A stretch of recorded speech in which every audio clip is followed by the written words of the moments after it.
Yeah. Oh, we got the biggest fight, May 2nd, the fight of the century, Mayweather Pacquiao. Break it down. I think the fight of the century is Danny and Lamont. Okay. But, going back to Ray okay, and... the second fight of the century. Yeah, but let them be the second fight of the century. But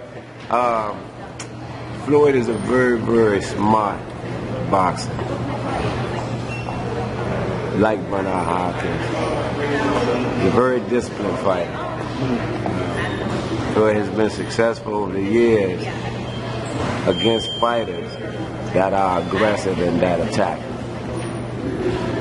Very skilled in counter punching, setting this fighter up.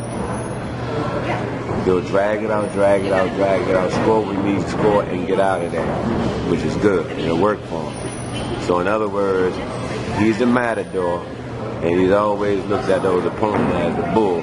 Keep them off balance and stick it in him. It's done. Manny, on the other hand, is that fighter that Floyd has been successful against, that's aggressive. Love to come forward, love to attack. Once he hop and start his forward momentum, he can't stop himself from coming forward, as to how Marquez got that right hand on, masked me something solid, something got to give, he went.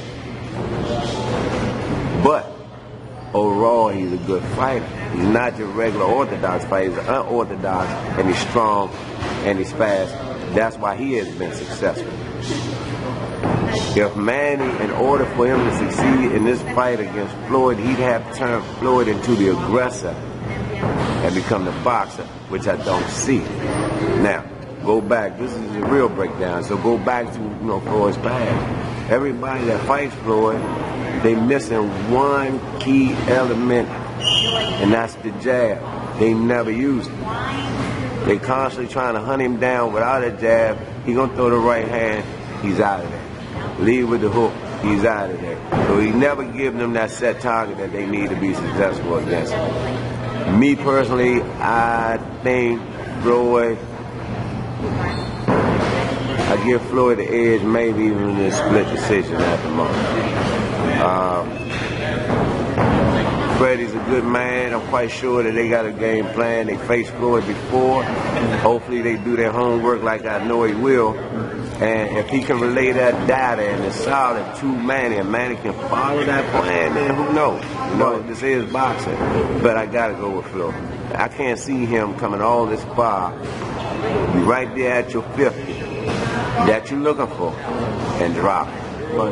Stick to being Floyd, you should be successful. So with that being said, like a lot of dirty things go on in boxing. Like when Mayweather fought Canelo, everybody thought that Mayweather wiped Canelo out and they gave it to Mayweather by split. Everybody thought Pacquiao beat Bradley and they gave it to Bradley by split. So are you concerned that something like that would happen in this fight if it was to go 12 rounds? Well, of course the concern is not mine. One way or another, but this is boxing. And anytime you have, the type of money and the finances behind this particular fight that you have, you can have corruption. Anything can happen, but if Floyd does his job, like I think he will, and he do his job well, then that would eliminate the judges for the most part. That should eliminate the referee. Just go in there and be Floyd. Don't look at this thing, and keep worried about the zero. The hell with the zero. That can't take away from the fact that you're a Hall of Fame fighter. Just go in there and do what you've been doing, damn near all your life, and you love to do, and let's go in there and box. And you should be successful. Anything else you want the fans to know out there for April 11th? Well, of course, April 11th, you got Lamont Peterson versus Danny Swift Garcia. April 11th on NBC at the Barclays in New York. Philly versus DC. DC versus Philly. Redskins versus the Eagles. It should be one for the history books, man. And I like to add, you got some new equipment, man. Yeah. I'm trying. All right, right here with Bird Hunt.